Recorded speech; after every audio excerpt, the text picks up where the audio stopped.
Welcome back, Summoners, to Potato Monsters League of Legends Top 5 Plays, and man, do we have an awesome episode ready for you today, loaded with a sweet bonus clip from our friend ThePeacePigeon. After that, we have a special announcement to make regarding another channel called Jump in the Pack, so please stick around for that. Starting things off at our number 5 play, we have Sub Zer0 and Azir with a clutch early game play to turn a losing fight. Right off the bat, we see him headed into the jungle towards the friendly Vayne who's been caught out, choosing to teleport in to get there faster. As soon as he gets there, he gets CC'd by the cocoon, but right after we see an amazing E into his ultimate to isolate the enemy tanks. The friendly Nunu flashed forward and started channeling Absolute Zero to zone the carries and buy time for Azir and friends to focus the enemy team's front line. Both Jarvan and Thresh get killed before any backup can help them, and since blue team is out of tanks, Elise is a sitting duck and becomes the next victim. Thanks to the dual efforts between Nunu and Azir, they were able to split up the enemy team for an easy team fight and 3-for-1.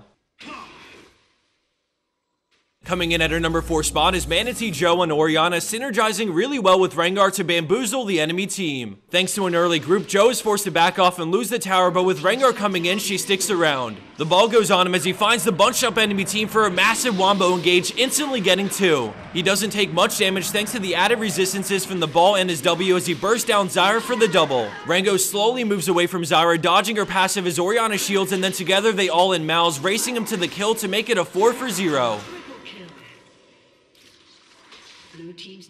Our number 3 play takes us to the bot lane with KicktodaFace playing none other than Lee Sin. When things go sour, he decides to peace out by queuing to Gromp, but now that he's in the enemy jungle, he wards and meets up with his ally Yasuo. The enemy team continue chasing him, but since Lee Sin is strong at this point in the game, he looks for a quick pick. The tidal wave comes in, but a great wind wall denies it, and then Lee Sin activates Resonating Strike into a ward jump as we pause it here. We can see that Kha'Zix is mid-jump to where Lee Sin was before he ward jumped, allowing Lee Sin to line up an incredible kick to the face on Xerath that collides into both of his teammates and sets up Yasuo beautifully. Lee snipes out the bug with his Q, and his teammates clean up the rest of the fight, resulting in a 3-for-0 plus dragon to top it off.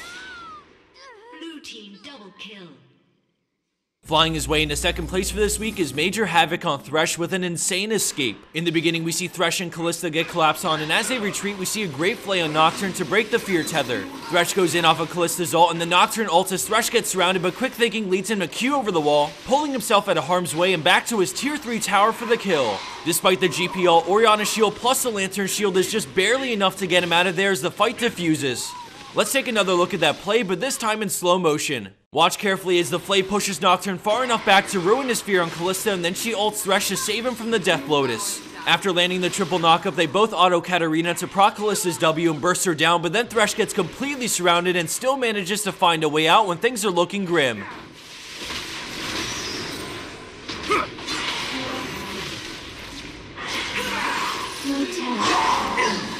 And for our number 1 pro play for this week, we have Advanced 808 on Yasuo, and I wanted to throw a shout out to the friendly Gnar in this play as well. The enemy team recognize that they're split up and get a good engage on the carries, leaving Yasuo and Gnar floating around in their jungle. Once Lucian dies, the enemy team starts to back up for the mid-tier 1, but they know Yasuo is lurking, but what they don't know is that he has company. Gnar jumps over, slamming them into the wall, and then Yasuo's ultimate completely crushes them for 2 kills right off the bat. They split up in every which way, and as Gnar finishes off Nami, Yasuo takes off after Ahri, eventually bringing her down a few moments later. In a dead-even game where things could go either way, it's timing and on-the-fly decision-making that turned what looked like a disaster into a 4-for-1 in red team's favor.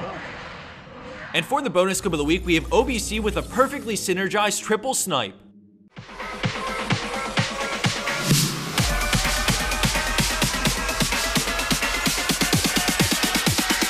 Ready, set, go.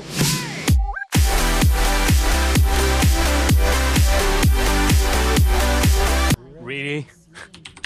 Chopping fucking. Oh my god, snipes.